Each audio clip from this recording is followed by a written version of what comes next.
Hello viewers, welcome to our channel. నేను మీ చరణ్ పరిమి. చాలా రోజులుగా దువ్వాడ శ్రీనివాస్ అలాగే మాధురి గారికి సంబంధించిన టాపిక్ బాగా నలిగి ఇప్పుడైతే కొద్దిగా సైడ్ అయిపోయింది కదా. అయితే దీంట్లో మళ్ళీ ఒక కొత్త ట్విస్ట్ అయితే వచ్చింది. ఏంటంటే వీళ్ళిద్దరూ కలిసి చేసిన ఒక నాటకం అనేది బెడిసి కొట్టింది. సో ఏం నాటకం చేశారు, ఏంటి బెడిసి కొట్టింది అనేది ఇప్పుడు ఆసక్తికరంగా మారింది. నిజానికి అదేంటయ్యా అంటే ఒక 2 రోజుల నుంచి కూడా వీళ్ళిద్దరికి సంబంధించిన ఒక ఆడియో అనేది బయటకు వచ్చింది. అది నేనంతా సర్క్యులేట్ అవుతుంది సోషల్ మీడియాలో. సో ఆ ఆడియో వీళ్ళిద్దరు మాట్లాడుకున్నది ఫోన్లో బయటకు వచ్చిందనమాట. అందులో ఏం మాట్లాడారు ఏంటి అంటే, ఇప్పటిదాకా మనకు తెలిసిన ఒక వెర్షన్ ఉంటే ఇది కాకుండా వేరే వెర్షన్ అయితే కనిపిస్తూ ఉందన్నమాట. సో అదేంటంటే ఆవిడ ఎప్పుడైతే మాధురి గారు వాళ్ళిద్దరికి సంబంధించిన అనుబంధాన్ని బయటికి రావడము, తర్వాత ఫ్యామిలీ గొడవలు, ఇటు వాణి గారు కూడా వచ్చేసి ఆ ఇంటి దగ్గరికి వచ్చి కూర్చోవడము, ఆ కూతురు కూడా దువ్వాడ గారి కూతురు కూడా గట్టిగా మా నాన్న మాకు కావాలని చెప్పేసి అడగడము, అలాగే ఆ ఇంటి గురించి కూడా చివరికి అది నాన్నతోటి మొదలై చివరికి అది ఇంటి దగ్గరికి వెళ్ళిపోయిందనమాట. ఇల్లు కావాలి, ఆస్తులు కావాలి అనే దగ్గరికి వెళ్ళింది. సో ఇదంతా జరుగుతూ ఉన్న క్రమంలోనే మాధురి గారు ఆవిడ 2-3 రోజుల పాటు ఆవిడ గురించిన వీడియోలు కూడా ఏవైతే ఆవిడ ఇన్స్టాగ్రామ్లో కొద్దిగా ఆ భరతనాట్యం ఇవన్నీ చేస్తూ పెడుతూ ఉంటారు. సో అవన్నీ కూడా వైరల్ అవుతూ వచ్చాయి. అలాగే ఆవిడ మీద ట్రోలింగ్ కూడా సోషల్ మీడియాలో విపరీతంగా జరిగింది. ఆ విపరీతమైన ట్రోలింగ్కి ఆవిడ బాగా మనస్తాపం చెందారు. ఏ విధంగా ఇట్లా అంటారు, ఆయన నాకు ఫిలాసఫరు, నాకు గైడ్, అది ఇది అని చెప్పేసి ఆవిడ కూడా మాట్లాడారు. ఈ ఎపిసోడ్ అంతా ఈ విధంగా అయిన తర్వాత సరే అందరూ అదే అనుకున్నారు. తీరా చూస్తే ఆ తర్వాత 2 రోజుల తర్వాత ఆవిడ టెక్కల నుంచి అట్లా వెళ్తూ అనుకోకుండా రోడ్లో పెద్ద కారు బోల్తా కొట్టడం ఆవిడ కారు. తర్వాత ఆవిడ చూస్తే పెద్ద గాయాలు కూడా కాలేదు, తలకు కొంచెం స్వెల్లింగ్ అయింది దెబ్బ తగిలి. సో అంతే, దానికి కూడా డాక్టర్లు ట్రీట్మెంట్ చేశారు. అయితే ఈ క్రమంలో ఆ వచ్చిన వీడియోలు, ఆ డాక్టర్ ట్రీట్మెంట్ టైంలో కూడా ఆవిడ వీడియోలు చూస్తే ఆవిడ కొన్ని వ్యాఖ్యలు చేస్తూ ఉన్నారు.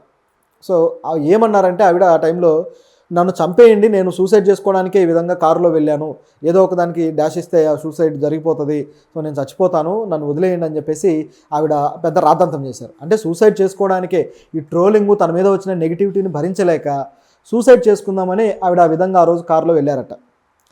ఆ తర్వాత ఇప్పుడు హాస్పిటల్లో ట్రీట్మెంట్ చేస్తున్నప్పుడు కూడా నన్ను వదిలేయండి, నేను చచ్చిపోతాను, లేకపోతే నాకు ట్రీట్మెంట్ ఇవ్వద్దు, నేను చచ్చిపోతా అంటారు. అంటే ఆ తలకు తగిలిన ఆ స్వెల్లింగ్ చిన్న దెబ్బకి ట్రీట్మెంట్ ఇవ్వకుంటే నేను చచ్చిపోతా అనే ఫీలింగ్లో ఆవిడ మాట్లాడేశారు. సో అదంతా చూసిన వాళ్ళకి కొందరికి నిజమనిపించింది, కొందరికేమో కొద్దిగా ఆవిడ ఏదో ఓవర్ చేస్తున్నట్టుగానే కనపడింది, అంటే ఇది ఫేక్ లాగా లైట్గా. అయితే మనం చేసిన వీడియోలో కూడా దానికి సంబంధించి మాట్లాడినప్పుడు ఆవిడ సింపతి యాంగిల్లో ఏమన్నా ప్రయత్నించారేమో అనే యాంగిల్ కూడా మనకు అనిపించింది. మనం అది ఆల్రెడీ మాట్లాడాం.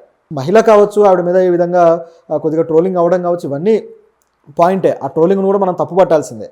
అయితే ఈ టాపిక్ ఆవిడ చేసిన సంఘటన మొత్తాన్ని, ఆ సినారియోని గమనించి చూసినప్పుడు కొంతవరకు మనకు అనిపించక మానదు. ఎందుకంటే ఆ నెక్స్ట్ ఫ్యూ అవర్స్లోనే ఆవిడ మళ్ళీ మీడియా ముందుకు వచ్చి ఇంటర్వ్యూలు ఇవ్వడం మొదలెట్టింది. అవి కూడా వేరు ఛానల్స్కి, ప్రెస్ మీట్లు కూడా కాదు, వేరు ఛానల్స్కి, యూట్యూబ్ ఛానల్స్కి ఇంటర్వ్యూలు ఇస్తూ మొదలెట్టారు. సో అదంతా చూసినప్పుడు ఆవిడ ఎటువంటి ఇదిలో ఉండి అది చేశారు, అది ఏమన్నా ప్లానా లేకపోతే ఏంటా అన్నట్టు డిస్కషన్ అయింది. అయితే దీంట్లో ఇప్పుడు బయటకు వచ్చిన విషయం ఏంటంటే, వాళ్ళిద్దరు ఆడియో కాల్లో అక్కడ జరిగింది, ఆవిడ ఆత్మహత్య ప్రయత్నం కావచ్చు, ఇదంతా కూడా ఒక క్లారిటీ వచ్చేసింది. ఆ క్లారిటీ ఏంటయ్యా అంటే, వాళ్ళిద్దరు మాట్లాడుకున్న మాటలు కూడా ఒకసారి మనం చూద్దాం, దాన్ని బట్టి మీకు అర్థమవుతుంది.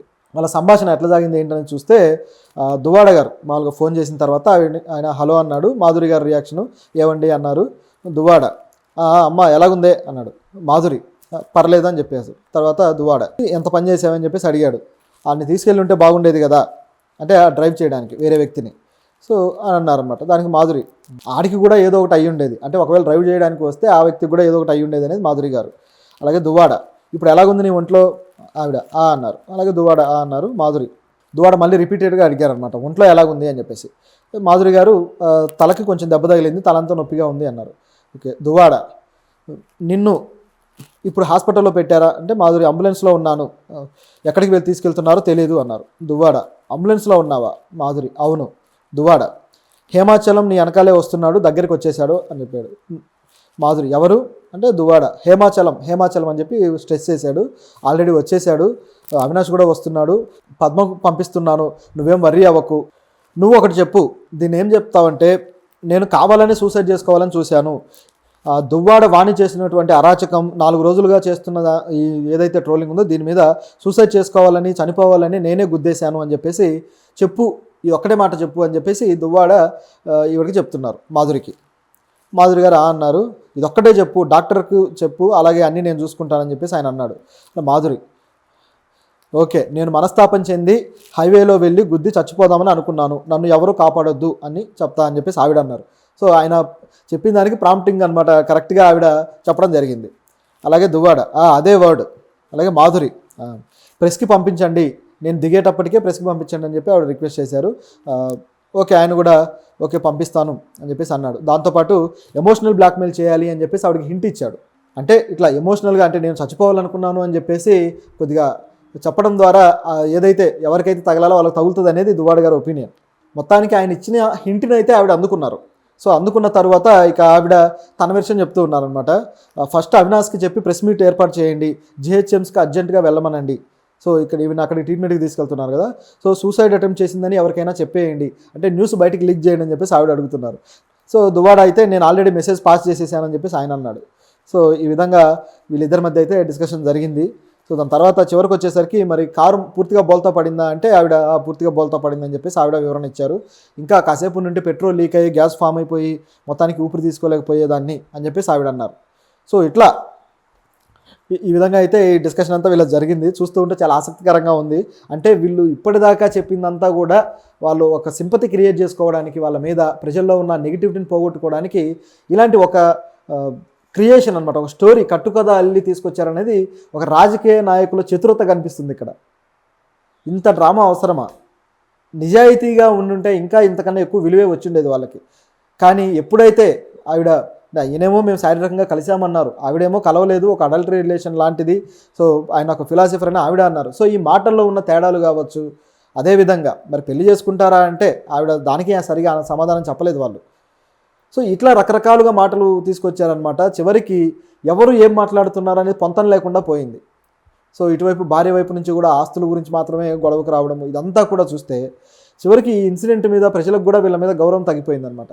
ఇది బయటకు వచ్చిన తర్వాత ఇప్పటిదాకా జరిగిన నాటకం అంతా ఇంకా క్లియర్ అయిపోయింది. సో ఈ స్థాయికి వీళ్ళు దిగజారిపోయారనే దానికి ఇది ఒక ఎగ్జాంపుల్. అంటే ప్రజలని చీట్ చేయటము, లేకపోతే మీడియాని బఫూన్లను చేయడానికి ప్రయత్నించారు, చివరికి వాళ్ళే బుక్ అయిపోయారు. ఈ రోజుల్లో ఉన్న టెక్నాలజీలో ఎవరిని ఏ విధంగా ఏ విషయాన్ని కూడా దాచలేం, ఏదో ఒక రోజు ఏదో ఒక రూపంలో బయటకు వస్తుంది.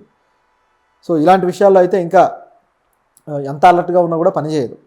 సో మొత్తానికైతే ఇది వీళ్ళు ప్రజల్ని మోసం చేయడానికి చేసిన ట్రిక్, బట్ అది ఫెయిల్ అయింది.